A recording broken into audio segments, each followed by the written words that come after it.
Hi guys, Olive here. Today I would like to do my own version of Jen Campbell's original tag, Books to Read in Pairs. I'll link her original video down in the description box below if you have not seen it, but the basic premise of this tag is just to suggest books that you think would work well when read together. I'm going to put my own spin on this tag and make it kind of a nonfiction version, this being Nonfiction November.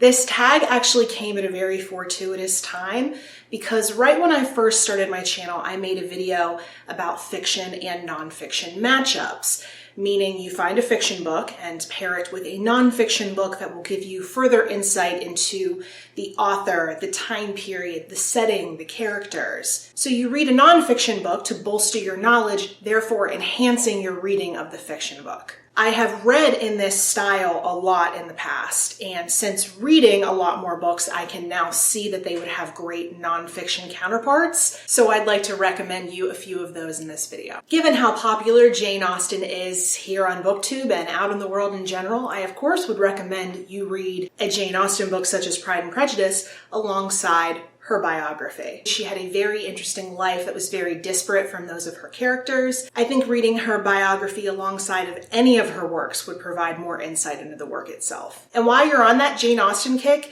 if you want to know where the inspiration for the movie Clueless came, why don't you read Emma alongside of As If by Jen Chaney, which is the oral history of the making of the movie Clueless. I read both of these earlier this year, and while I was not the biggest fan of Emma, it was really cool to see where the inspiration behind the movie came from. Also alongside of any of Jane Austen's work, you could read Unmentionable, The Victorian Lady's Guide to Sex, Marriage, and Manners if you want to find out how Victorian women really lived. If you're more into Russian literature and want to pick up The Master and Margarita by Mikhail Bulgakov and want to understand more of the satire of the Soviet system, a lot of different Russian history books would do the trick, but I would recommend you go with The Whisperers, Private Life in Stalin's Russia by Orlando Figes. This book talks about what it was like to live in Stalinist Russia, and given that Stalin was too afraid to publish The Master and Margarita because he thought it was a dangerous satire, I'd say it's fitting to read these at the same time. Along that same Russian theme, if you wanted to read City of Thieves by David Benioff, who happens to be one of the co-creators and co-writers of the Game of Thrones TV show, you could read it alongside of The 900 Days, which talks in depth about what happened during the siege of Leningrad, which happens to be the time period in which this book takes place. Although this book is great,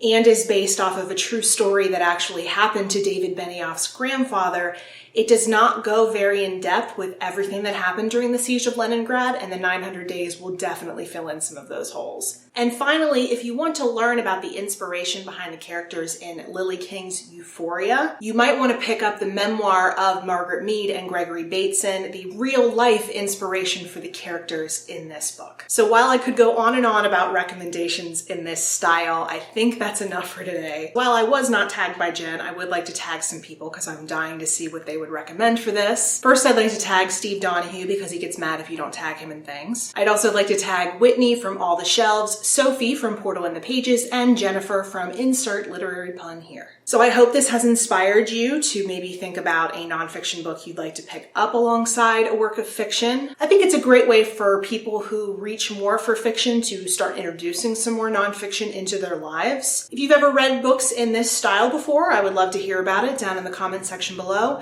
And if you'd like to contact me somewhere other than YouTube, all of the links to my social media profiles are in the description box below. As always, thank you so much for watching. I hope you're having a great day, and I will see you in the next video.